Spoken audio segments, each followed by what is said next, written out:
play of the game from way down. Silence. Rainer getting absolutely A team wipe. The living bomb's going. Oh my goodness, the ring. Bomb stats, Nico gonna find Rainer.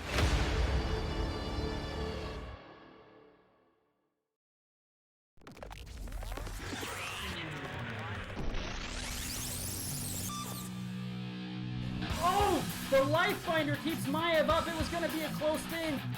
And healing, what? Get out of no!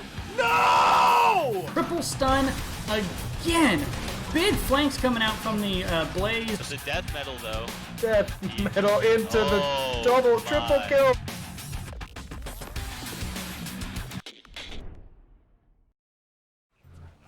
Hello and welcome back everybody to the Nexus gaming series. We're coming at you from Heroic tonight. We're gonna see n0b0 eSprouts versus Probe 1. And I did not update that, so let me update that real quick here. There we go. It's actually gonna be Probe 1 on the left and n0b0 on the right, so whatever. I told you I had no guts. Okay, and the team, actually, you might be listening to me, listening to Kyberries. Let me turn her off there. There we go. From earlier, hosted Kyberries, so. Anyways, the teams are ready to go here. So we're gonna go ahead and get this game started here. While they get the draft going, let me show you what's going on though. For the maps, Probe 1 banned out Tomb of the Spider Queen and Sky Temple. n0b0 eSprouts banning out the Dragonshire and Volsky Foundry. And our first map is going to be Infernal Shrines. So ladies and gentlemen, welcome to Infernal Shrines. Glad you could join me on this Friday evening at the very end of the day. If you're just joining us earlier, we watched as Probe 1 fought valiantly against Amazing. Ultimately, Amazing with the 2-0 victory over Probe 1. So, you know, I'm expecting to see Probe 1 coming out with a strong push here. They wanna get some points out of this. So, what do we got? Right out of the gate, we've got a Kira ban. Interestingly enough, we did not see a Kira ban or pick last game at all. We did see some Alarak bans, though, coming out from Probe 1. We also saw some Zeratul, both pick and ban, so Zeratul is a pretty impactful hero when he shows up to play. Why is this still showing? Let's close that out. I know. We're gonna see a Sylvanas ban.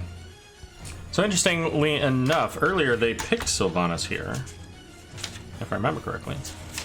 Yeah, they had Sylvan Jaina, so this time they don't want to have to deal with it. But the first pick is going to be Ana, and this is much of what we saw earlier as well. Make sure that it's actually on my stream. Twitch. This chat seems to be coming over from. Yeah, okay, it's fine. All right. Well, I don't know why chat's coming through on that. We'll just close that out. We'll use the regular chat. So Anduin gonna be the healer pickup along with Phoenix. So two heroes that we did not see last round. And into the Ana. So I don't expect that we're gonna see Salvation. It's almost always the Light Bomb. So we'll see how that goes for this. And what are they gonna take here? So Ana, last game we did have the ETC. But they're gonna go with the Johanna, and that could potentially even be a snatch away from Probe 1, as the Anduin Johanna Light Bombs show seems to provide some value with that Falling Sword combo. Even with the Blessed Shield, it can still set up a really strong play there.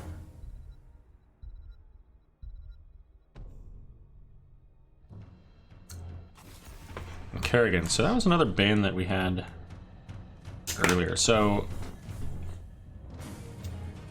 Kerrigan ultimately was you know, this was a strong map for her, and we're gonna see a n0b0 ban. So I imagine that they were watching the last couple games as Jaina and then n0b0 were picked up in that mage slot. So I'm interested to see what Jati takes instead on this round.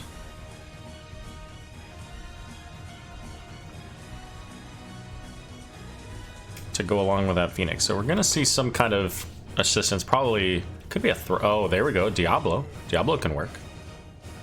Could this be a Lightning Breath Diablo plus Purification Salvo, perhaps? I think it could.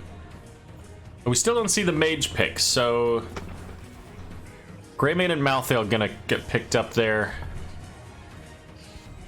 And this looks like a fairly similar draft to what we saw earlier. Just swap out the Johanna for the ETC there.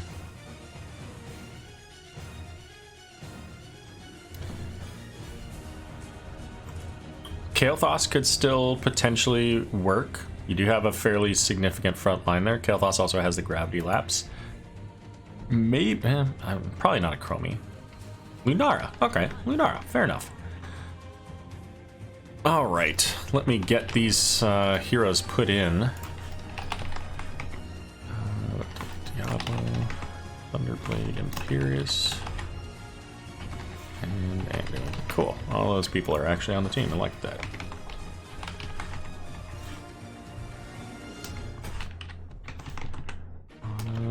Give me just 1 second, folks, here. Trying to get them all worked out. Accent. Is there an accent? There's no accent, so who do we have? Honors and 2IGHOE. Greymane. All right, all set on the teams.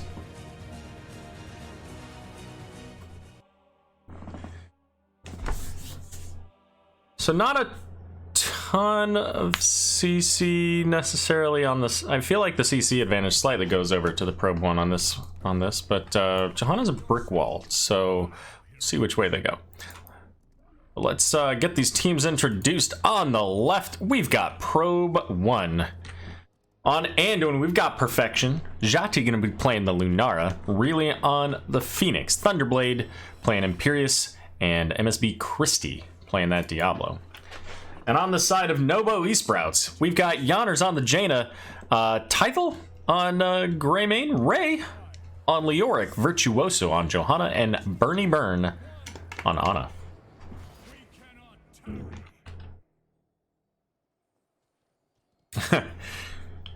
No minion left behind. An interesting strategy coming out from n0b0 eSprouts. We'll see if it works out for them. So we do see that Fingers of Frost for level 1 for Jaina, Renew for Anduin, not going in for that bold strategy. And you'll have to excuse Alpha. She's got opinions about this whole Renew talent. Hey Alpha, how about you come over here? Quit complaining about everybody. So we got the rotations coming in here, and certainly in the early game, this is going to favor n0b0 as they've got that Jaina wave clear. And we see they are a little bit faster in getting through here between Jaina and Greymane. Hey, come here. As they're able to clear these waves quickly and then move on to the next before Probe 1 is able to catch up. And on this rotation down, picking up this siege camp pretty quickly. Again, with the AoE damage from Jaina and the Greymane auto attacks, getting able to clear those pretty quickly. This really the first wave that Probe 1 has been able to be ahead of n0b0 eSprouts, but ultimately with Lunara in the lane and Virtuoso up here, no real significant loss of XP or anything. In fact, probably none. Up in the top lane, we have Imperious versus Malthael, just kind of doing their thing. I'm going to try to step in every once in a while and check up on them.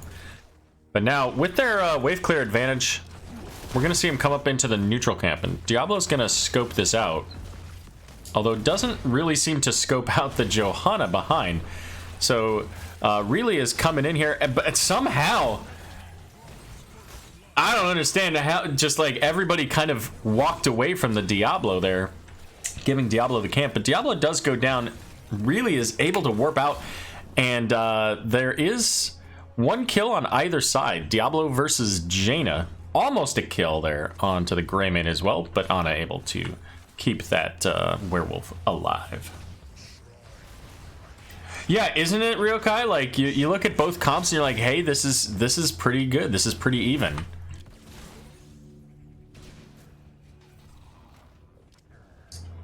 So it feels good, man. So now we are going to see here the siege camp being picked up by Probe 1. So that'll give them a little bit of pressure during the shrine. But it's close. So it's not going to be it's really just a speed bump. And already n0b0 eSprouts picking up onto the shrine, ready to go. And again, they do have probably the slightly better shrine clear. Well, I assume she took... oh, she took Blossom Swell. Well, we'll come back to that. As Phoenix does have to warp out as he's getting just melted by the team here. Is going to be able to make it out safely. But that is going to give the advantage here for the race on this over to n0b0 eSprouts. 22-9 already. Oh, didn't want to post those up. And all pre-level 7 here. Diablo trying to create some space, push back n0b0 to give his team a little bit more room to pick up the Shrine Defenders here. And it did get him a little bit closer, 24-29 now. Ray chasing down the Phoenix, but Ray's getting very low here. Is going to be a confirmed kill, and now Diablo charging in onto Virtuoso. And Greymane trying to get in onto the Lunara. But Thunderblade is going to go down, and that's going to be the Arcane Punisher going over to n0b0 eSprouts. They made them find themselves a Diablo here as well, and they do. So a 2-for-1 trade, and level 7's coming online now for n0b0 eSprouts, and they have the Punisher. And Arcane Punisher's a little bit weaker in the early game, so ultimately this probably isn't a full fort. But with the team being down a talent tier and not wanting to get jumped on by the Punisher, they're at least able to get through the wall. Punisher sitting at about half health here. And with Diablo coming back, that's going to give a 4 versus 4 here. So maybe they do get the full fort. I didn't think they would. Fair enough.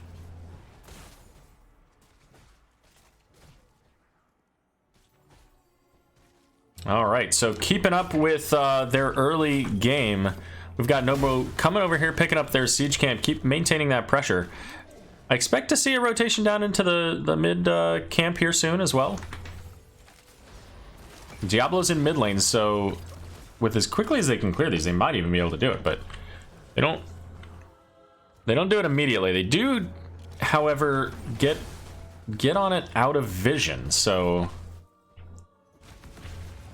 that's going to give them the pickup this time. No Diablo to interrupt and pick up that bottom siege camp. But that is going to give them now some pressure to start working on this bot lane as 3 of Probe 1 in the mid lane there, trying to deal with the the Malthael rather. Diablo trying to shove those minions in, get them within range of the remaining tower to help, or to get help rather, from the tower to clear that quickly. So right now the camp game definitely going over in favor of n0b0 eSprouts. Certainly the structures as well, thanks to the value from the Punisher, and they're a little bit ahead on the race to level 10, about half a level. But we're now going to see Probe 1 picking up their camp and probably heading up to that Shaman camp a little bit closer to when the never mind. So with level 10s coming in soon here, 4-man push from n0b0 is going to allow them to come in and secure the mid lane camp, the aggressive camp steal here. Level 10's coming up soon as well for Probe 1, so they will have it certainly before the shrine. But let's take a look at these talents. We have a slight adjustment there. So we've got the Last Rites, Nano Boost, of course, Blessed Shield, Curse Bullet, and Water Elemental. And now level 10s as well are out and available for Probe 1. We've got that Purification Salvo as mentioned, but we also have the Leaping Strike and Apocalypse, Light Bomb, and, oh my goodness, a little bit of Wrath of Angerus action. So we'll have to see who Imperius looks for to isolate and bring back into his team.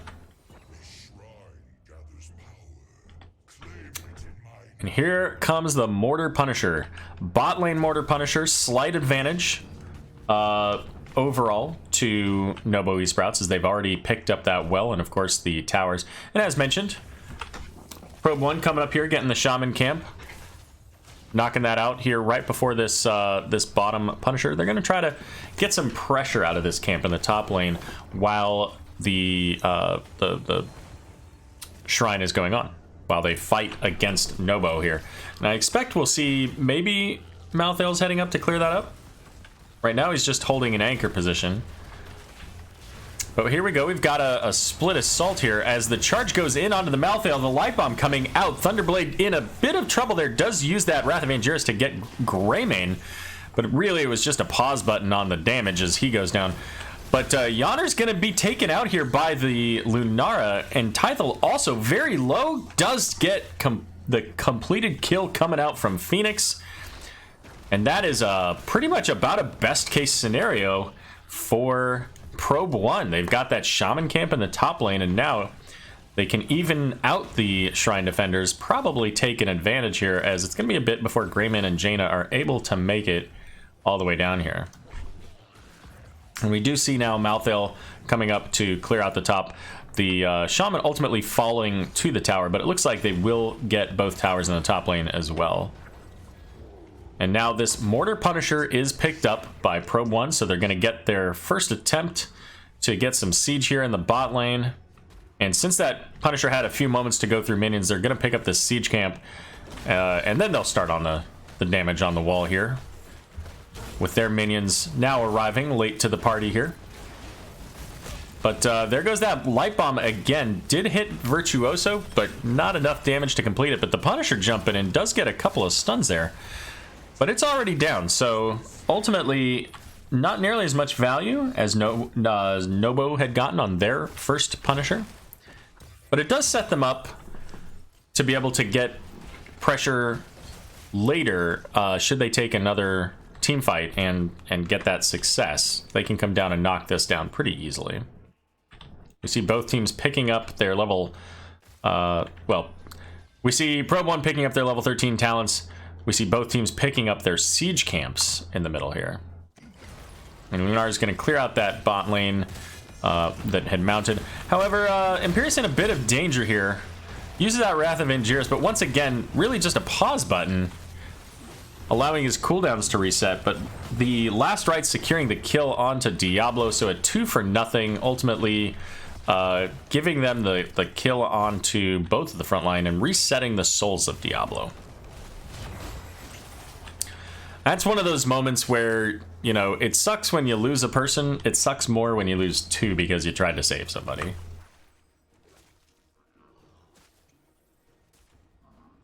I don't think there was any saving Imperius there. Malthael popping that unstoppable... What is the name of that talent? Let's take a look at that. Inevitable End. Of course it is. Of course it is. So we're going to see this potentially a rotation down from Diablo. No, he's anchoring the bush to make sure that they don't come, but they're not coming. They've got a Shaman camp, and they're going to make work happen up in the top lane here. And of course, the next one's going to be a Frozen Punisher in that top lane. So ultimately, Probe 1 getting what they can out of this push down in the bot lane. So they are going to get that bottom fort, but they're trading the top fort. And, you know, much like we saw earlier in their Volskaya Foundry game, you know, trading the structures like they are with the objective coming in the lane that they lost, I don't feel they win the trade. Like, I feel that's a direct loss to them. And Diablo, not realizing who was very close by, is gonna find the wrong end of another last rites. Did eat up a couple of other ultimates there as the Blessed Shield and Cursed Bullet going out, but of course Cursed Bullet's a very short cooldown. Even Blessed Shield is really all of their ultimates are very short cooldowns. They're available for every single fight. And now n0b0 is going to come down here and get the value onto this bot lane, clearing out most of the damage on the fort, not quite all of it. And it looks like Malthael may be setting up to pick up this bottom camp. Actually, they're all going to pick up the bot camp. They're going to do exactly what Probe 1 did earlier, pick up the camp, and then make their way up to the objective. And there it goes. Here we go. Frozen Punisher, top lane, level 16s available for n0b0. This is a really difficult place for Probe 1 right now. Being down a talent tier, ultimately a Frozen Punisher, very likely going to be coming into your keep. I'll be surprised if they don't lose a keep out of this. And right now, they're really kind of dancing around trying to find value. Trying to get that XP, trying to clear up the siege camp. So that they can all meet back at their keep and get the defense there. And much the same way that n0b0 used the camp in the bot lane to get value and pressure while the siege was set up in the top lane there, we're going to see Probe 1 do the same with their mid and bot camps here. Or, I'm sorry, the mid camps, rather. Now the Punisher's coming in. They can't just ignore this because that will easily finish the keep. So there they go. That's as much pressure as they could mount in the time that they had. And we see the sidewall going down, the stun onto Diablo with that cursed bullet, and again, the last rites, Diablo is no longer on the board, and that's 40 seconds before he's back, and this keep is 100% dead, and if they're not careful, another kill would turn into the game here. And we'll see if n0b0 can make that happen. Phoenix trying to make use of the fort, pulling the Punisher over there, but ultimately not able to survive the assault there. Jaina does get pulled back, but Thunderblade not quite able to secure the kill there as Yonders was able to complete that quest and get that ice block. And that looks like it's going to be game number 1 going over to n0b0 eSprouts here on Infernal Shrines as they make their way to the core. I just don't think there's enough in the can for them to, to make that work.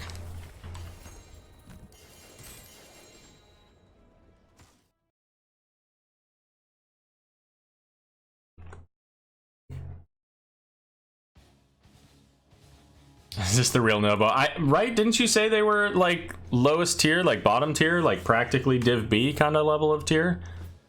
They certainly, you know, brought their A game here. 10 kills to 5 here. Let's pop up these stats. So just, you know, quick pointing out, Jati, Perfection, no deaths here. Bernie Burn and Virtuoso also no deaths. And we'll just flip through the stats real quick.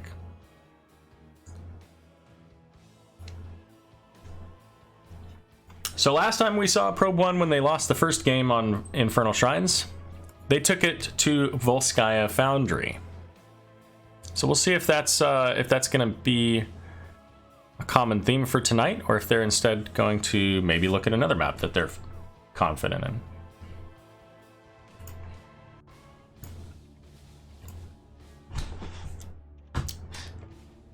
So what do you guys think?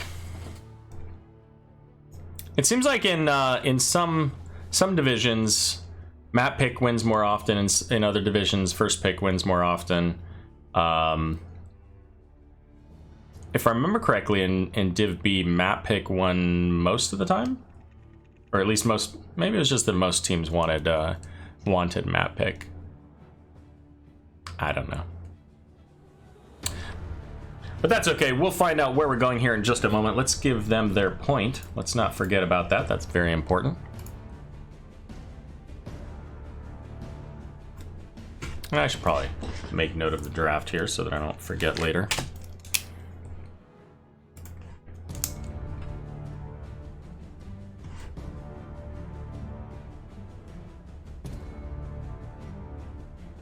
So the Diablo just had so much difficulty dealing with that combination of the cursed, well, the stun followed up by the cursed bullet, followed up by the last rites, plus whatever other incidental damage they got out of, you know, Jaina and Johanna and Ana. And an Ana grenade, just keeping that, even if he could get a fire stomp out there, or if Anduin was able to get, you know, literally any spells off, just not enough. I mean, the 45% by itself brings him down to a pretty low overall value, and that's a lot of damage on a high health Diablo. And then when you add on that Last Rites just flat out kills you if you're under, what, 33%. You only need to do, what, 1,500 damage or so, maybe? To Diablo, other than those two abilities? And once Diablo is gone, who's going to be the front line? Imperius only has so much peel. You maybe get a root out of the Anduin or some slows from Phoenix.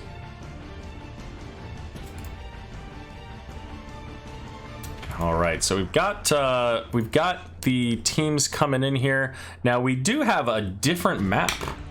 It looks like this was selected by Probe 1.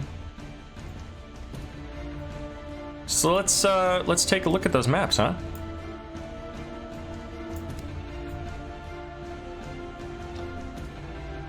All right, so once again, to start the match, we had bans from Probe 1 on Sky Temple and Tomb of the Spider Queen. We also had bans coming out from n0b0 eSprouts on Dragonshire and Volskaya Foundry. Now, if I was paying attention to my earlier cast, I would have known there's no chance that we go to Volskaya Foundry, so there you go. But Game 1 was selected by Probe 1, and it was taken on Infernal Shrines. Game 2 now, Towers of Doom, also selected by Probe 1.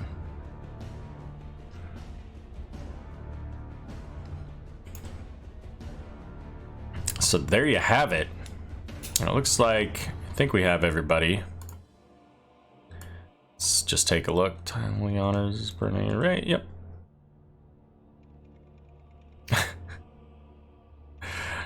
Really, Shanti, Christie, Thunderblade, and Perfection. All right, and we don't have any banned heroes or talents on Towers of Doom, right? Garrosh, Brightwing, and, well, I guess some Rose talent. So that's it.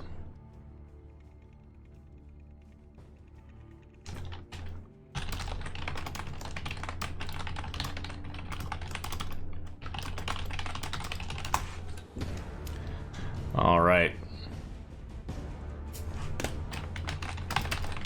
Let them know I'm ready. Looks like n0b0's ready. Can we get a ready out of Probe 1?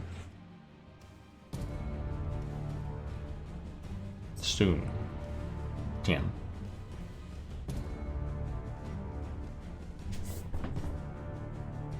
How's the music level, folks? Everything okay? Like, it's not drowning me out or anything? It looks like it should be okay. Alright, looks like they are ready.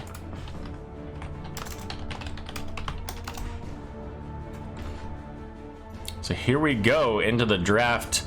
Game number 2 coming at you from Towers of Doom, the selection of Probe 1. And let's get into this draft. So far tonight, we have seen a lot of Alarak bans. I fully expect to see that continue coming out from Probe 1. We saw them ban out the Sylvanas and Kerrigan in the last game. We've also seen them ban out some Malthael and Maiev earlier tonight.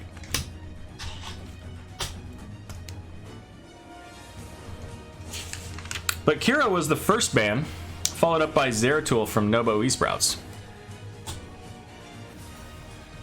But this time, no Kira. We're going straight into Sylvanas.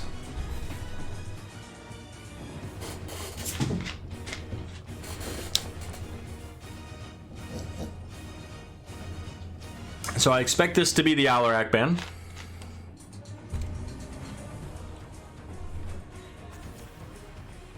Okay. Fair enough. You can change it up. You can make the next one the Alarak ban. How about that?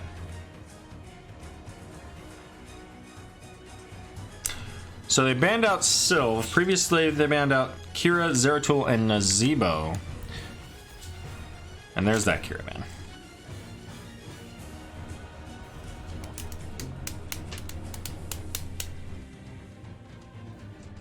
So Malthael was the one ban, and now they're going to ban out the Ana. So Ana has been an absolute menace to them all night. 3 games. And that's going to be the Abathur pickup.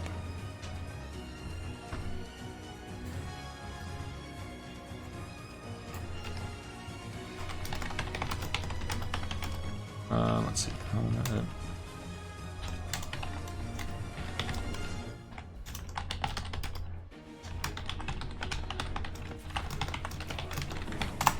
Just doing a quick broadcast, make sure everybody is aware that we're playing here. So we're going to see Phoenix once again.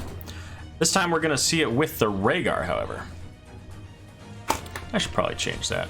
Let's get rid of that. Let's go to lobby. Where's lobby?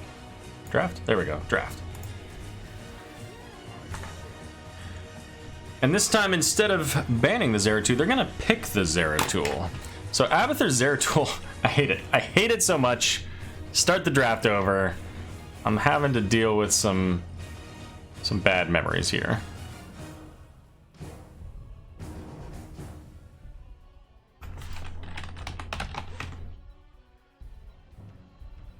So Bernie Mern is playing the Abathur. There we go. And they're gonna ban out the Diablo. Interesting. They don't want to have an APOC with the rest of the combo. That makes sense. So fair enough. So, alright. How do they deal with this Zeratul Abathur? Interesting to see the Garrosh. So, okay. So when Zeratul comes in, they don't want to have him getting taunted or thrown around. In theory, they could still go with a Valera. They could go with a... in theory, they could go with a variant for the taunt.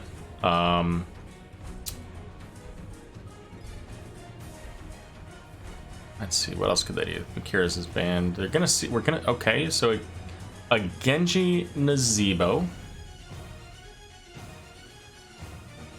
I'm not seeing it.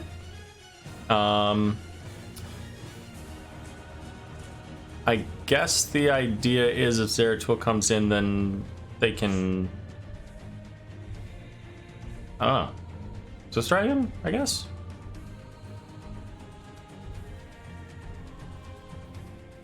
Yeah, true. Tyrael for Sank. But doesn't the Sank get negated if they do the Void Prison? So I guess it would have to come... They'd have to do it early. Now they have played Tyrael. They played Tyrael earlier, so that certainly is a possibility.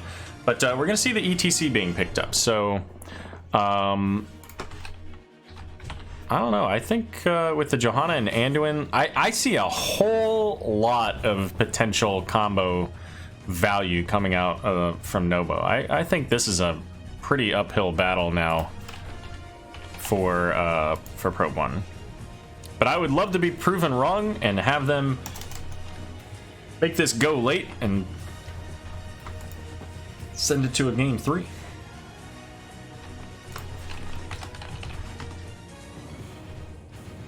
I don't know. What do you guys think? I think that the monster comp award here goes over to n0b0.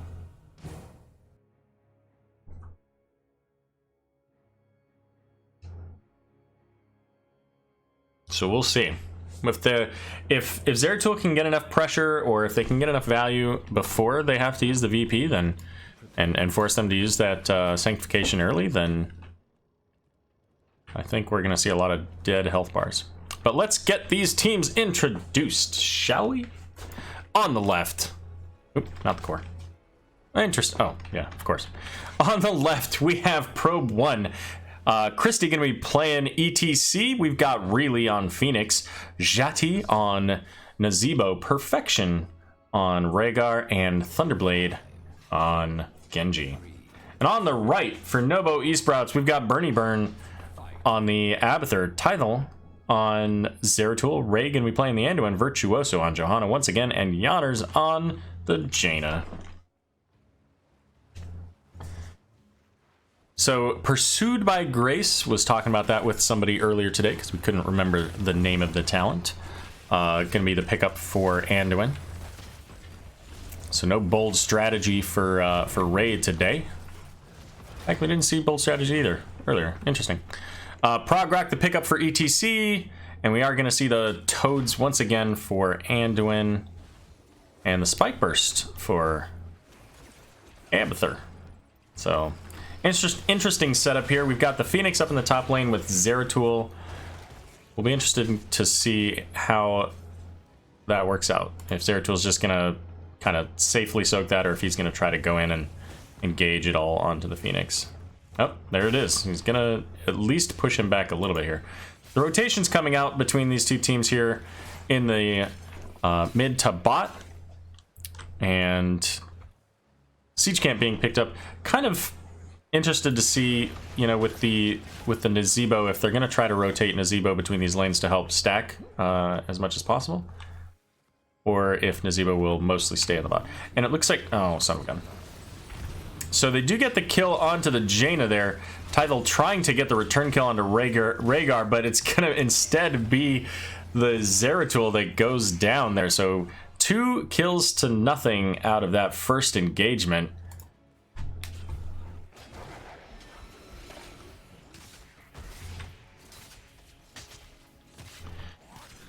Yeah, and that's kind of what I was thinking, is they almost have to not play, you know, PvP in this game. They have to play PvP, or PvE rather, and see what they can get. And I just don't know that they're going to be able to keep that up with the n0b0. Certainly before getting stacks. But this time, so we did see the Siege Camp was able to be picked up by Probe 1 as they got those kills. And now they're going to pick up their own Siege Camp as well.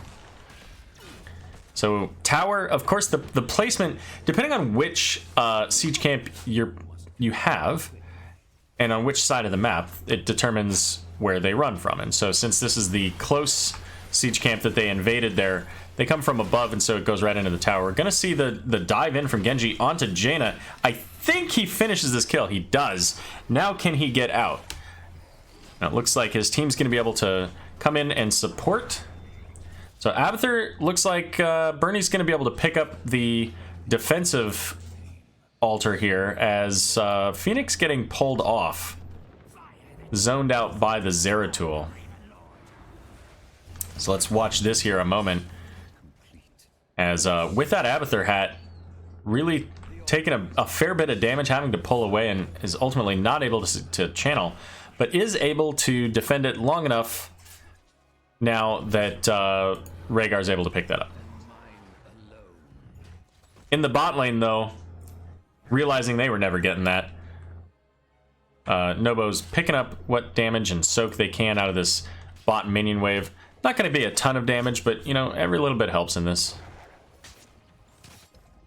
Let's take a look at talents here. Level 4s were picked up earlier. Level 7's available now. So we're seeing the auto attack at level 4 for Abathur, along with a cleave build for Zeratul. So it's kind of an interesting pickup.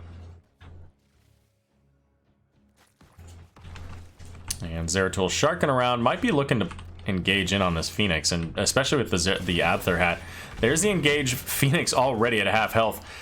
The Vorpal Blade, I think is what it's called. Bringing him in, but not able to finish that kill just yet. Now with level 7s, though, may have a better chance of doing that with the Singularity Spike. And given a little bit more movement speed and also just time, another teleport so you can use the blink to get away. But we have this engage here again over the Siege Camp. Zeratul coming in, so this is going to be a slight favorable over to n0b0 because of the Abathur hat, but instead it's going to be Jaina falling first. And now Zeratul trying to get away, even with the Abathur hat, having to get away there, as you know, the potential damage coming out from the Zeratul Jaina, just not quite as much as what they can get with the n0b0 and Phoenix and Genji. So Jati having to pull away there as Tythel getting a pretty significant amount of damage there. n0b0 mostly out of the fight here, but the stall not very long, able to stall out the Rhaegar channel there for one or two attempts at the channel. So we see 36 to 28. So slight advantage over to Probe 1, and of course, you know, on a map like this, that advantage, you need that advantage early on against this Abathur comp. But it's not as meaningful as other maps, where if you can open up that early fort, get an early objective, you can get a significant value there. Right now, they're trying to get that bottom lane, see what they can get, and they're almost level 10. So expect to see those level 10s being picked up here soon.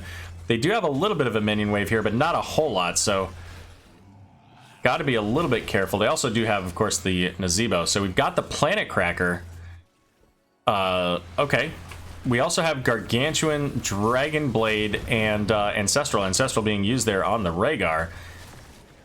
I assume that it's going to be a mosh pit, because there's literally no other reason to take Planet Cracker. There it is. Just not enough lockdown on the potential. I mean, I guess the zombie walls, in theory. So here they come. ETC looking for a mosh, is going to pop it. There's the Planet Cracker onto 2, and they both go down. Johanna getting the interrupt, but it's too late. And now, what a perfect time for that engage. Right before the altars are spawning, and in front of this wall, they're not only going to be able to get the wall down, they're going to take both towers, maybe, at least one tower.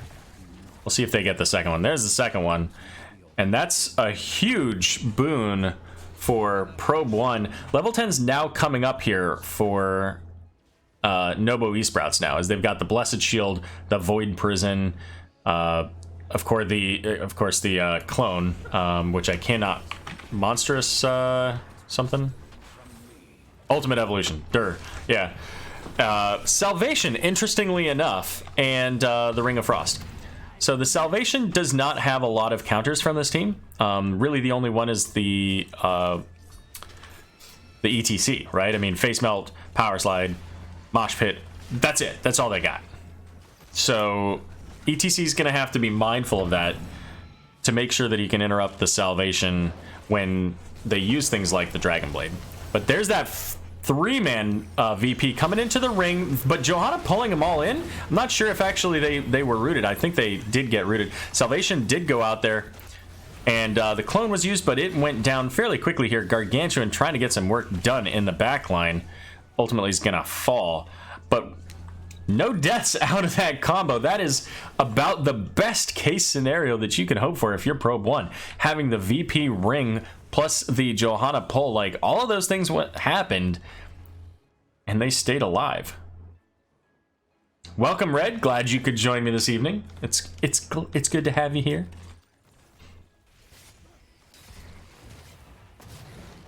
And ETC just scouting out the Zeratul there here.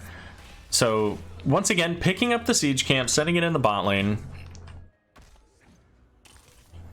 And Abathur's getting pressure currently in top lane, so I think that's a wall down. Let me just double check. Yeah, okay, not yet. Never mind. So double altars, mid and bot. It looks like for the most part, Probe 1 choosing to ignore what I was about to say, and here comes the Dragon Blade. Jaina in a whole lot of trouble. There's the Planet Cracker. This time it's just to prevent them from disengaging. But there's the Leap of Faith. Oh, such a talent. But Jaina still goes down thanks to that n0b0, and this time the Sanctification, or Salvation rather, Holy Word Salvation, interrupted on a short cooldown, so it will be available next time they're up, but it's still a short cooldown anyways. Tithel gonna get caught by the Genji, and ETC power sliding in onto Johanna. Genji coming up to try to help, but Johanna's got an Abathur hat, and that's gonna give them now bottom fort. The bottom altar was already channeled, and that's gonna give now 5 points over to Probe 1. Probe 1 doing a fantastic job of, first of all, surviving the combo, but also doing what they need to do to push against this Abathur comp. Being aggressive, making sure that they're getting as much soak as possible. They're now 14 to 12. 134 stacks there on n0b0. And Jaina sitting just under 12k on her baseline quest, so no ice block just yet. 4 versus 4 here. as Phoenix is up in the top lane along with Abathur. So this siege camp should be able to get through and get some value. Oh, never mind. Jati dropping the zombie wall is able to get at least a lot of damage. They're really doing a pretty significant job of keeping them away. 1-2 make the trek through. So about 25% of that fort's health and damage. And I really want to check out the top. We do see Abathur pulling back now as that top siege camp was picked up. So Phoenix is not going to get a free... You know, and it didn't even occur to me that Phoenix used Planet Cracker for the Abathur. But there's the root followed, or the Void Prison followed up by the Ring of Frost. Once again, no deaths immediately here. Salvation was used, and Christie is going to get pulled in. And that is going to be the first kill of the game for n0b0 eSprouts. Clone used, clone down. And now it's a triple altar phase. ETC will be back up about the same time as the altars are on the map. So I think if you're probe 1, if you can, you know, maybe defend this bot one, that's probably enough. You're level 16. Phoenix is trying to back away here. Looks like he's probably gonna make it. But I don't see anybody coming for this altar. I think that's a big mistake. I think somebody needs to be on that altar. We know that 4 of them are top. And Planet Cracker used as an interrupt there to stall things out. So n0b0 does get the bottom altar, is going to make their way up here soon. ETC power slides in onto this. And again, they do have the talent advantage. So Anduin back trying to channel over here is going to be successful, I think. And now Clone is on a 10-second cooldown. Did he interrupt? Can you interrupt it? But ETC goes down with the boss damage, I think it was. But that's going to be another 5 points as n0b0 snuck in and was able to pick up that altar. Holy cow. Fair enough. I didn't think they got more than 5 points. They got 10. And they say, you know what? We don't care. You can pick up the boss. We're going to come down here and get this siege camp. And if they get it quickly enough, I mean, they're not going to be able to get it all the way through, but they can at least get to the keep here and defend at the keep. 29-1. And Abathur, does he go down? He goes down. Holy cow. What a play. What awareness out of Genji. Thunderblade catching that Abathur. And that is huge for them. There's no clone now, and they've got a 5-on-4, and the winning points are at the line. ETC power sliding in, does get the mosh, but no interrupt to the salvation. Jaina, however, will go down. There's no follow-up now for this Void Prison, just the potential for Johanna stuns. But there it goes. The point makes it through to the core, and Probe 1 coming out strong, picking up a victory over n0b0 eSprouts, sending this to a game number 3. And you know what? Apparently, all I gotta do is say that I don't like their draft, and Probe 1 says, nah, we gotta prove Aero wrong. That's how this went down, right? That's how it's gotta work. So, you know what? Good on them. Great play coming out from Probe 1 to even this up. And 11 kills to 2. Let's take a look at these stats here. So many people, by the way, didn't die really from either team. In fact, Christie, the only death, the feeding cow over here on the side of Probe 1. And then we also do have Virtuoso, who also did not die. But let's take a look at these stats here. Flip through them, and then we'll hop over to the talents. Let's take a look at those.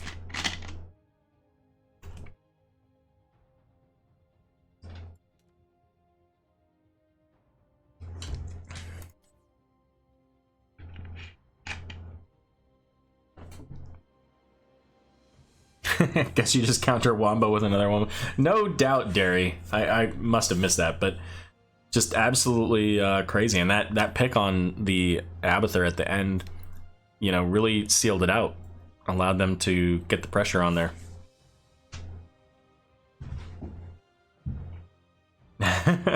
No doubt. All right, let's see here. So give Probe 1 their point. They earned their victory.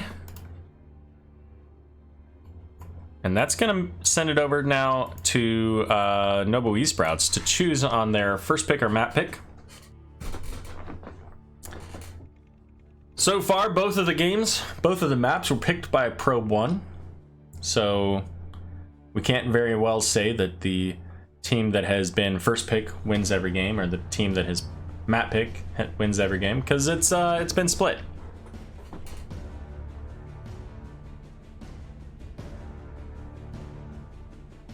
But let's take a look. Let's take a look at these standings. So, unfortunately, the standings not so hot right now, as we know Amazing has at least 5 more points. In fact, you know what? Let's go ahead and give them those 5 points, shall we? So we know they're at least at 20 points, and that would put them up to what? Third, yeah. So we'll go ahead and adjust the rest of these.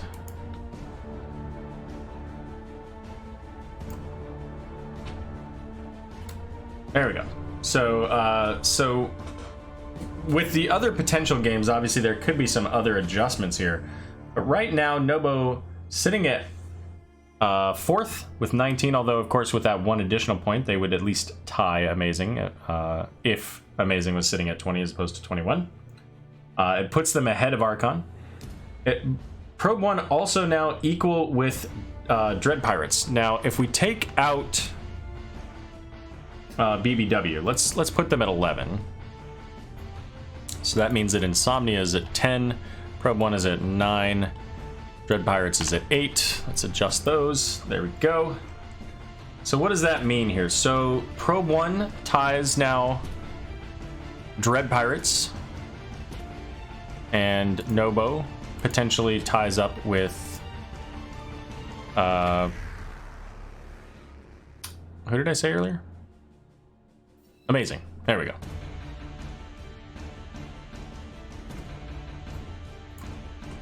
So let's take a look. Let's see what the status is for Probe 1 and Dread Pirates. Let's see. Who holds the tiebreaker there?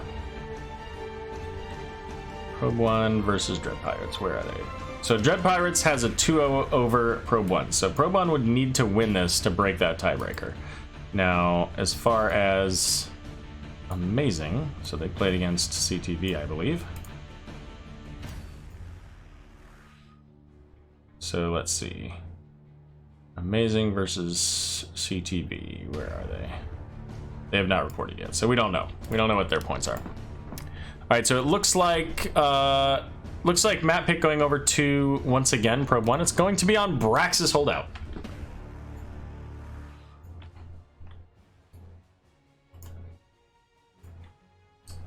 Let's make sure everybody's on the right sides. They are. All of that's correct. All that's correct.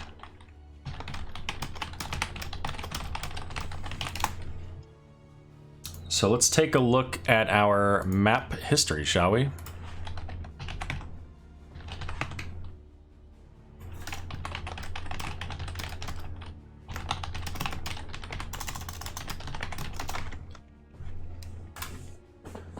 Game number 1, picked by Probe 1, that was Infernal Shrines. It was won by n0b0 eSprouts. Game number 2, on Towers of Doom, was picked by Probe 1, was won by Probe 1. And game number 3 here, Braxis Holdout, also picked by Probe 1. So we have one team that enjoys map pick, one team that enjoys first pick, and you know what? That's fine. Everybody can feel like they've won that. But our bans here, Sky Temple and Tomb of the Spider Queen banned out by Probe 1, Dragonshire and Volskaya banned out by n0b0 eSprouts. Checking in here, it looks like, are both teams ready? They are ready. Starting it up. And it's Braxis, so we don't need to worry about any awkward bans or anything like that.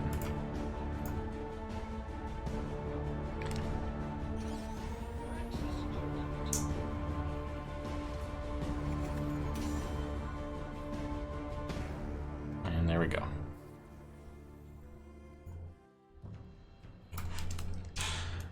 Braxis Holdout, everybody.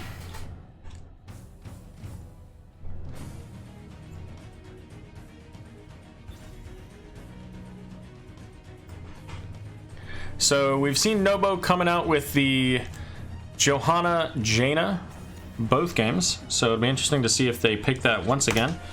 We're going to see a first ban onto Phoenix. Did you see that earlier? No, they didn't see that earlier. They played it.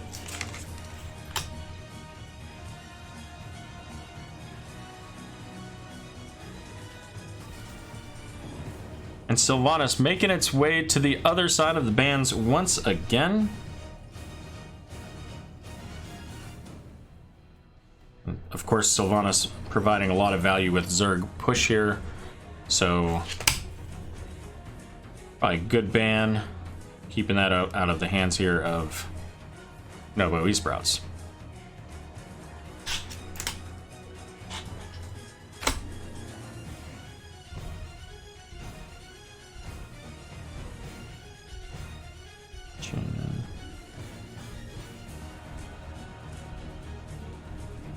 And who else?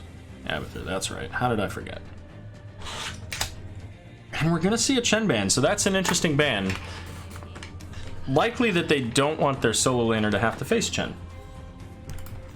But this is gonna be our first match with Kira tonight. She was banned out earlier, but has not yet been played. And I have to tell you, I'm excited. Getting to see a heroic division Kira.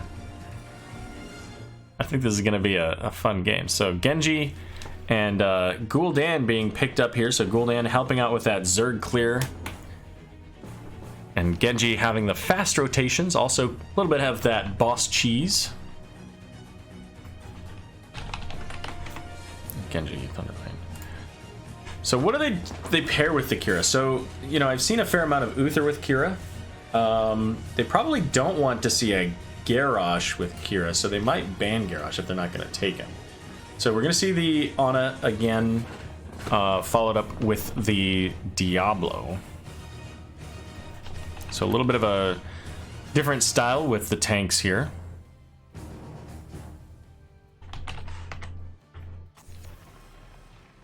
Ban onto the Jaina, so, and that's completely reasonable. Jaina being picked up both games by n0b0 eSprouts.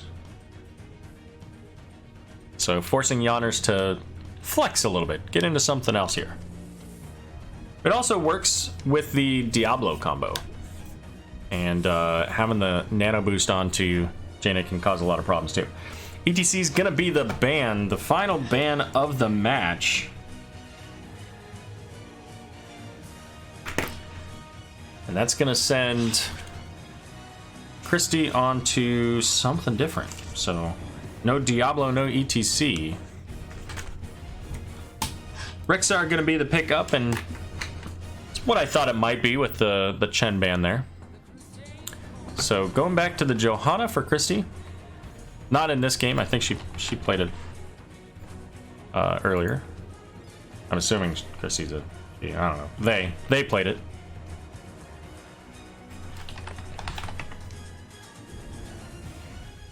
So they've got their solo, so really just one DPS left.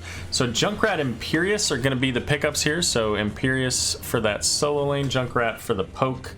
This is a map where you can get a lot of poke and probably fairly easily stack up that taste for explosions at level 4. So the last pick for Probe 1.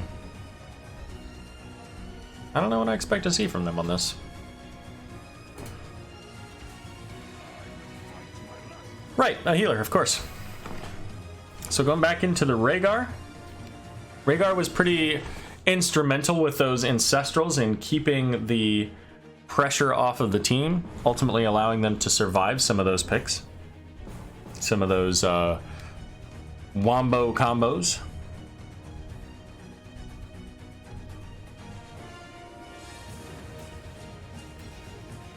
So here we go, game number 3 between Probe 1 and n0b0 eSprouts going to Braxis Holdout. Each of these teams looking for an additional point to break a tiebreaker. At least possibly, because we don't know exactly what happened with Amazing. And you know what? The music stopped. Perfect timing. All right, here we go. Tied up at 1-1. Let's get started. Introducing our teams. On the left, we have Probe 1. We've got Christy on the Johanna, Thunderblade on the Genji, Jati on Gul'dan, Perfection on Rhaegar, and Really on Rexxar. And on the right, n0b0 eSprouts, we've got Ray on Imperius, Kira going to be played by Tythel. Junkrat is going down with the Yawners, Virtuoso on Diablo, and Bernie Burn on Ana. 10 with the Aero. Wait, what? 9 times report. Oh.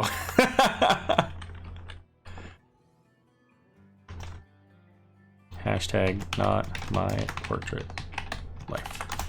All right, we'll just communicate to them. But anyways, let's take a look at these level ones. We've got Devil's Due coming out from Diablo.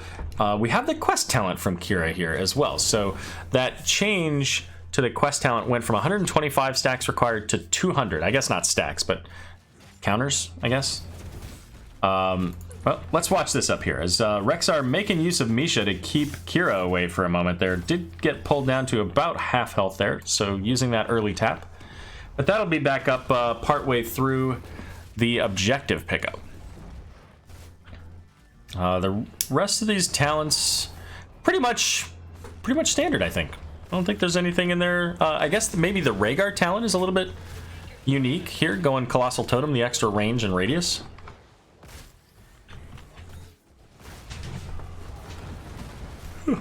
Sorry I had to yawn there. It's getting late. Jati getting picked up by the Diablo, using that drain life and able to survive there. Holy cow, I thought that was a dead Gul'dan. I thought for sure we had our first blood coming out from that. But not today. Jati saying, I'm not ready to go to the graveyard yet, Diablo. Tythel throwing in that revolving sweep and ultimately getting some damage, continuing the stacks at 28 now. And Diablo gonna hold on to this point, but only 18 souls here, so has to be a little bit careful as Kira now rotating up to the top. And I want to check in on the top, but I think Diablo's in a bit of danger here with that slowing totem. Genji diving in, gets knocked back by Diablo, but is gonna be the kill onto Diablo and almost a kill onto Yawners. I think I saw single digits there. Tythel able to pick up the point as the Rexxar up here fairly low. Not really in a good position to try to get back onto that point. But he can send Misha. Misha can head over there and just kind of mess around with his Imperius. We're going to see the Genji rotating up, looking to push Imperius back, and level 4 is now available. But with Genji up in the top, that means the bot lane is open for n0b0 eSprouts.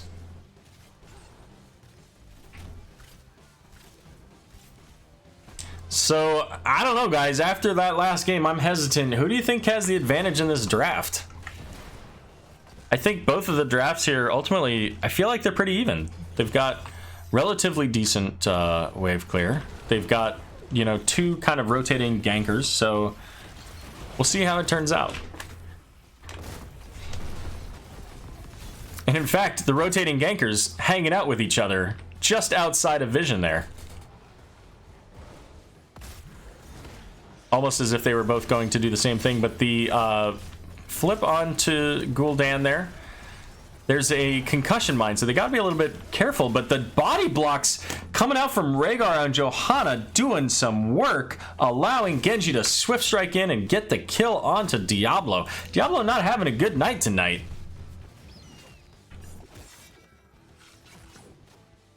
Check it out. Misha versus Imperius.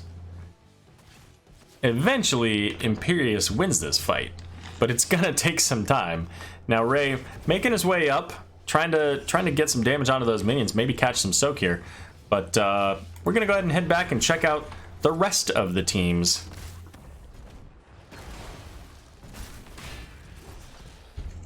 And so with this pickup in the bot lane here, we're going to see n0b0 eSprouts trying to make it onto the point. And keep in mind that these points now work like Dragonshire. Jati getting pulled in by Tythel. Diablo pushing the Gul'dan back, and that's going to be a kill onto the evil Fell Mage. As far as I'm concerned, good riddance. Nothing personal, Jati. But the charge, shadow charge in onto Christie is going to get the kill. It will. Not quite able to get that Iron Skin. And now, what are we up to for Tythel? Up to 101 stacks. Level 7's now available as well for Probe 1 coming up soon for n0b0 eSprouts. Channeling at 16% so far for Probe 1 and 10% for n0b0. And now, here comes Kira, not only working on those stacks, but ultimately trying to get onto this point and get some more channel time, is going to bump it up an additional 2% just as Probe 1 is able to step onto the platform. But check it out. With that time, n0b0 is able to pick up their bruiser camp. And Probe 1's going to leave Gul'dan down by himself down here in the bot lane, and that's a painful proposition here, as Jati now getting blocked. Probably is going to go down here. Does, in fact. But Virtuoso, the next kill, and Yonkers? Anyways, Junkrat, going to be the second kill here for Probe 1, and they're trying to chase down the Rhaegar. There's the Seeker Missile. Oh my goodness, the grappling hook. Able to get the Rhaegar at probably max distance. They did, however, Genji was able to get the kill onto Ana. Just kills going over all over the place, both sides here. And Tythel has absolutely no fear of the Genji and Johanna, with the Diablo coming in from behind to help out. And now Junkrat back into the mix as well. A little bit less than halfway done with the Gul'dan stacks. Almost well, a little bit over 3/4 of the way done for Kira's level 1 quest. 26 for Junkrat, and Subdue sitting at 0 stacks because, you know, it's just 1. But Johanna going in, trying to get the damage in onto, and the slow onto Yoners. A lot of damage there. Ultimately, between the positioning and Ana's just short cooldown on shooting those darts, Junkrat's gonna make it out alive. Is Tythel a god? You know, at some points in this game, it certainly felt that way. We'll see how it goes for the rest. Diablo getting his souls completed, so he is a full-blown tank, but there it is, the swift strike in and the completed kill onto Kira. So if Tythel is a god, I'm gonna have to say that Tythel is Loki. Aw, rip Loki. Channel once again being picked up by Probe 1 here, and that's going to get them pretty close to the 100% mark. They can probably defend it all the way to the 100% mark. And by the way, level 10's available now. Horrify picked up, along with Bestial Wrath, Blessed Shield, Dragon Blade, and Ancestral. Now here's that Horrify onto the Diablo, but not enough damage really to bring him down, and Diablo trying to flip the Johanna into the wall. But ultimately, Johanna is able to walk away, and here come the Zerg. And this is a full Zerg wave for Probe 1, and keep in mind, they changed this a little bit here. Level 10's available, of course, now as well for n0b0 eSprouts, so we did see that Lightning Breath, the nano-boosted Riptire, so really clearing that Zerg out pretty effectively. But, oh my god, look at the value coming out from Dragon Blade. Was able to take out that Junkrat, almost took out the Kira. But what else do we get? We got the Angelic Armaments, Lightning Breath, Final Strike, Nano Boost, and Riptire. So not quite able to get this bottom fort. I see all kinds of assist pings being called, so they may be going in for that thanks to the minion wave here. Kira not able to land that revolving sweep, and the grappling hook either got interrupted or just barely missed there, and that's going to be the death of the latest Nexus hero to Heroes of the Storm. All right. And with that, we'll take our brief commercial break as we watch Rexxar versus Imperius in the top lane. We do have a boss rotation coming out here from Probe 1. Interested to see if this gets sniffed out, and it looks like it has been. Diablo is here already. Concussion mine on the point, so that's going to mean Johanna's got to be there by herself, but doesn't use the unstoppable, gets knocked out of it, and so the boss steals successful by the team of n0b0 eSprouts here. And here comes the Riptire. I mean, this Riptire gets a kill, right? I mean, possibly more than one if they don't get spread out enough. But ultimately, just a little bit too far to be able to catch on there to any of those heroes here. So boss is going to get some work done down in the bot lane if we don't get any clear, and it looks like instead Johanna helping out Rexxar in the top lane, trying to maybe get a kill onto this Imperius, but looks like instead it's going to be Misha going down. I don't know. I think maybe Thunderblade, thought that the deflect was enough to get that boss pulled down quickly enough. Oh, we saw the kill on the Rexxar. I mean, we didn't see the kill on the Rexxar. They saw the kill on the Rexxar with that 5-man rotation.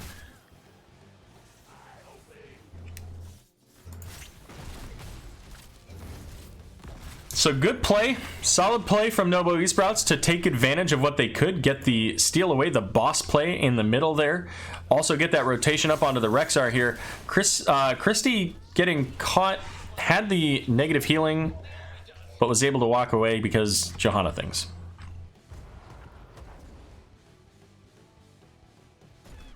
Is that what is it? Yeah, Shingan. Yeah. So if Genji can get all three onto one target, that's a big burst of additional damage from his shuriken. So target like Diablo, very easy to do that on. Junkrat maybe a little bit harder. As you can see, the circles of these characters are not all that large here, but the Junkrat Riptire gonna go in and help to secure the kill onto that Johanna. Lightning Breath nano boost there as Misha gonna go down. The flip onto Gul'dan and the final strike, sending Gul'dan away where he belongs, dead in the graveyard. Again, no offense, Shati. Hashtag Alliance forever. All right, so Perfection making making their way down into the bot lane here, trying to push off the Kira, stall out this channel. And Gul'dan is back. Let's take a look at these 13 talents, as both teams now have level 13. And we're going to see the rotation down from n0b0 as Rexxar v Misha up in the top lane. Again, that'll take a while for that to turn into anything. So we'll check in on the bot, make sure what's going on down here. Well, we've got n0b0 picking up their bruiser camp. And here we go. Trying to get the camp invade, not quite able to get there is Genji, but the nano boost going out onto Tythel here, the final strike, so trying to get that secured kill onto the Genji, but Ancestral used.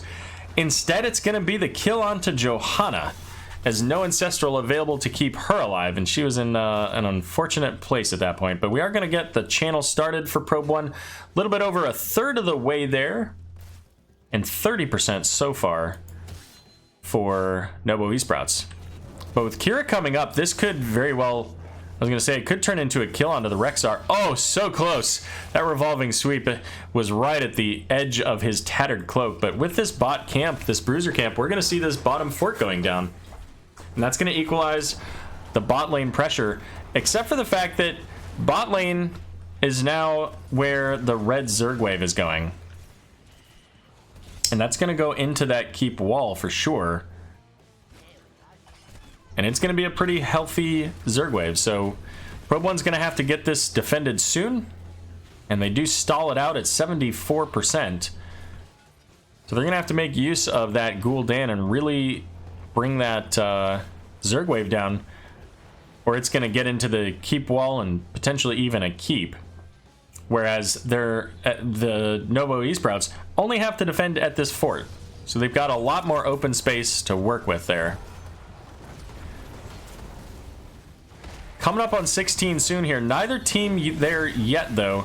And here comes that Riptire getting some damage. Not a whole lot, really, if I'm being honest. Genji making use of the deflect onto the Lightning Breath, though, did get some damage there. Ray sitting at about a half health, popping Angelic Armaments, and Misha probably going down here. Does get a shield out of the Rhaegar, but still has a lot of dot damage. Ah, there we go.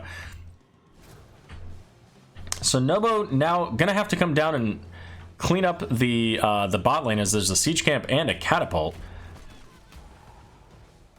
But both teams flipping the control points. So no percentage gained just at the moment. But with that rotation down, we're going to see Probe 1 getting some damage onto this top fort. But Gul'dan being a little bit behind does get the flip. Now the Ana Grenade and damage coming in from Kira. And that's going to be another dead Gul'dan. But the channel started here again, so that's going to put Probe 1 up to 48%. Not quite equal, of course, but still a reasonable pressure of the Zerg wave. And top fort is almost down, so they're actually in a position where they may get similar value. But they're coming in onto this ultimately uneven, as most of n0b0 eSprouts is not here. Probe 1 trying to take advantage of what they can, but there's the Zerg wave. And a lot of pressure in the bot lane too. This bot lane was pushed up thanks to the catapults. And this Zerg wave is going to go down pretty quickly, I think. I'm dropping things over here. Gul'dan's heading down to deal with the bot lane Zerg wave, so...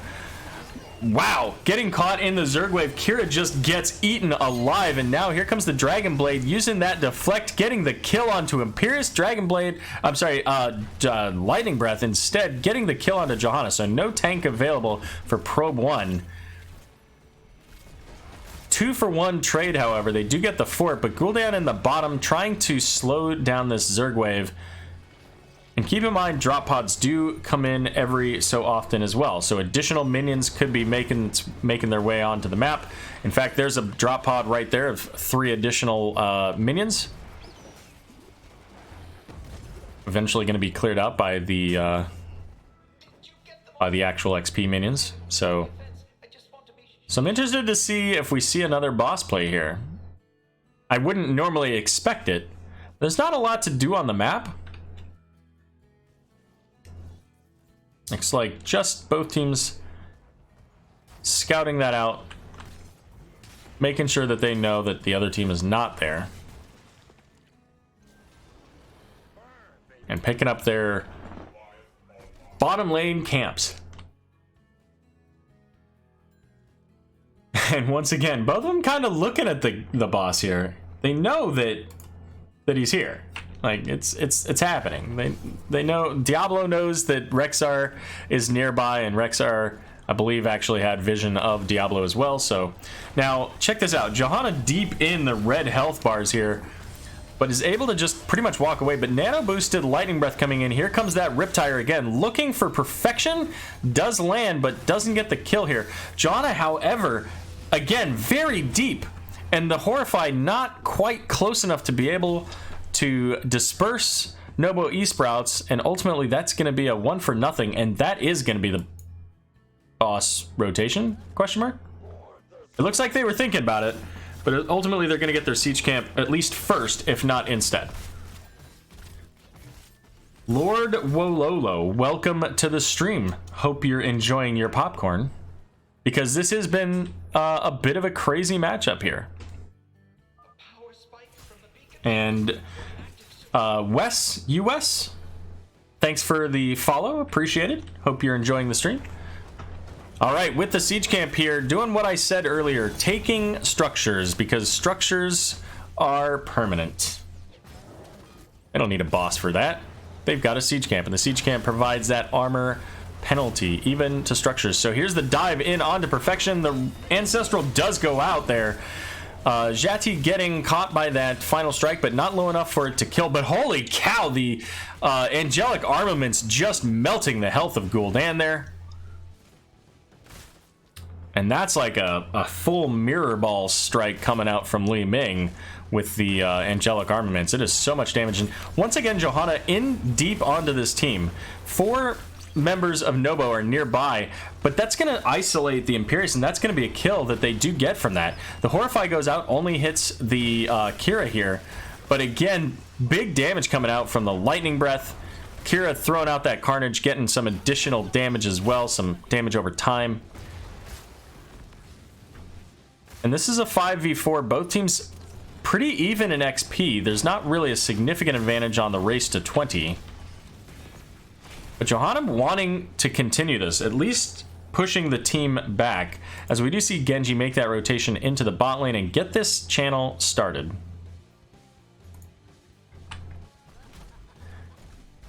So Rexxar Gul'dan still up in the top lane. We've got Genji leading n0b0 eSprouts on a merry chase, as both teams hoping to get to level 20 soon here, but realizing they don't want to be left by themselves. They want to try to get their level 20s. And of course, Imperius still down, at least for a few more seconds.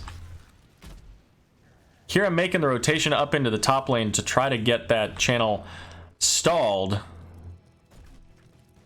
And they do. 58% for Probe 1 here so far. Genji going in onto the Kira. The revolving strike misses. Here comes the Riptire.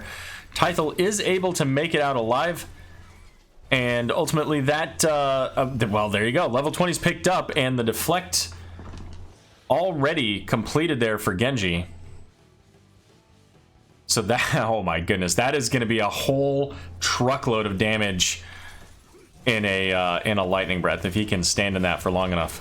So boss play coming out. This time it is a little bit faster for them, as they've got all 5. Probe 1 is able to secure this boss, and level 20 now available as well for n0b0 eSprouts. So here we go, full team fights coming out. We've got the Horrify, Kira into the backline trying to get the kill, but she's gonna get stunned and goes down. Genji in using the Dragon Blade.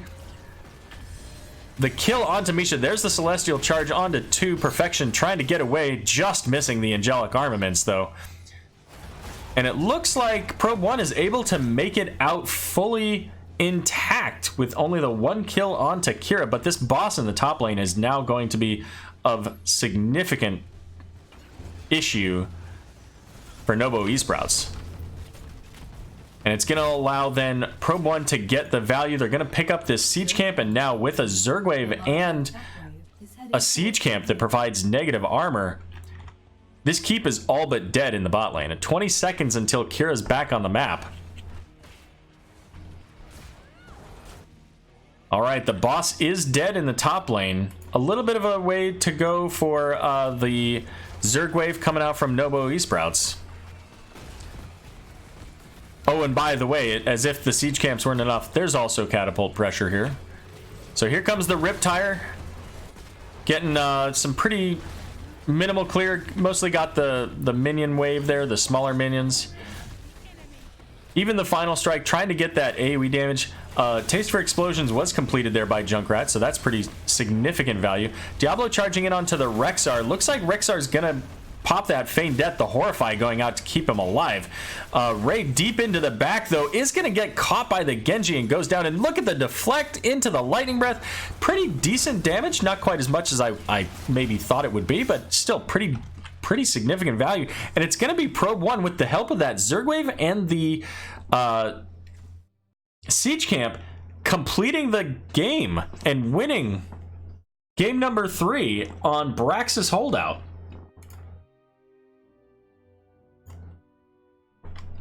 And this was a much more even game when it comes to things like kills. 13 to 11, certainly. But let's see if we can get, let's see. Enter the lobby 5. NGS. See if we can get somebody in from Probe 1. Of course, I have to be in the right lobby for that. So let's see if I can zip over there. All right, show these talents as well.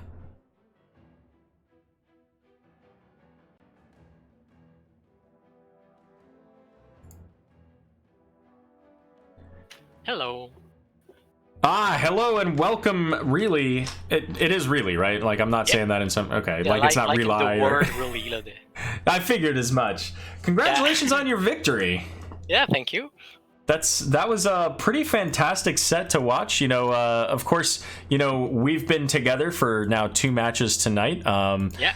Little bit of a different set here in the second game the second match against n0b0. So, at the end of the night, how are you guys feeling after this victory?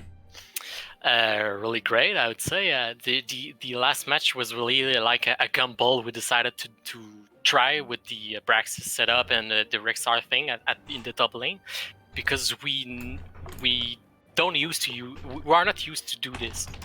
But it turns out that it went really well, and we won the game, as you can see. But yeah, we were skeptical during like half of the match, because we lost the first one, we won the second one, and then about the third we knew that was going to be really hardcore. Anyway, yeah, it was a hard game. It was, but you know what? You guys, for the most part, you made that. Let's see. So I'm trying to make sure I've got it. Well, I've got it on the screen. So you guys lost the first game, you won the second game, right? Yeah, that's it.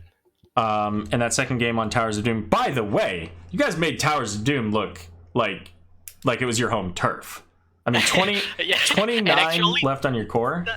Yeah, we did really well on that game, on that match, because we were not sure that our strategy was going to work with the Abathur. We completely forgot about that hero during the draft, but we managed to deal with it.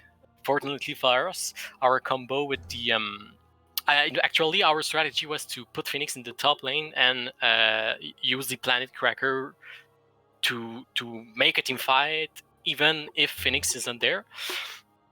And we did that once, I think. Yep. And the Planet Cracker during a mosh pit, I think. And just that play, I think, gave us the fort. And after that, we kept our advantage. Well, yeah, you had that Planet Cracker mosh in the mid lane, which killed Anduin and Jaina. Okay. And that was right before the top 2 altars. And then you had another one, which was completely just freeballing the Planet Cracker there, but it zoned them out, right? It was in that bot lane, and I don't think it got any damage, or it got very little damage, but it allowed you guys to clean up the heroes in the bottom, and then ultimately get that bottom fort. Okay. Now, spoiler alert. When you go back and watch the stream, I didn't think your draft was going to work either. In Towers of Doom, yeah, we know. Doom, yeah. Actually, we were thinking exactly the same thing, but we did it, so... You did. Fortunately. Yeah, you guys played exactly the way you needed to in that game to make it work. And I do want to highlight here too, at the very end of the game, you guys were down, ETC I think had died. And they were all rotating up. Jati was in the bottom, getting the bottom altar. And I said, hey, you know what? They should just accept that they're getting bottom and call it a day. They're far enough ahead. They don't have to. And then you guys take your fight. And I'm like, well, it like internally I'm going, well, this is dumb, but whatever, who cares, right? And sure enough, during this fight, I think you lose somebody. Jati just sneaks up, gets the back altar. The one that was in the bot lane just came behind us and took the altar without taking any fight. Right. Yeah, I remember that. It was funny as well. It was really well played. You guys played a fantastic game there. Game 1 was certainly a different ball of goods. You guys certainly struggled with that. And I honestly, those comps were very, not similar, but very evenly matched, I thought. Even I don't remember who it was. Somebody in chat. Me and Thunderblade. He was the solo lane. We used to play with him as the solo lane, but sometimes we swapped the roles, and we did that with the two last games. So it when we are doing that, it affects the team comms. Yeah, absolutely, 100%. And it seemed to have worked for you. Now, I want to ask you one question just about your drafting. You guys were pretty consistent overall with banning Alarak. Earlier tonight, you at least started out banning Alarak. You stopped banning Alarak, and it seemed to work in your favor. So what's going on with that? Tell me about that. I think in our first match earlier tonight, there was a player that was playing Alarak, in the other team, and it was not the case with no eSprouts, I think. But I don't know. We decided to. Why did we decided that? I don't know. Good question. Well, fair enough. You know, obviously it wasn't something that they ended up picking up in the games that you know, that you didn't ban it, so it worked out. You banned out the Chen to kind of help out with the Rexar, I assume, of course, was the point there. Yeah. So you know what, and Braxis was. I want to ask you one question about Braxis, Sure. and it's not the question you're hoping for, but the first boss, like. Yeah.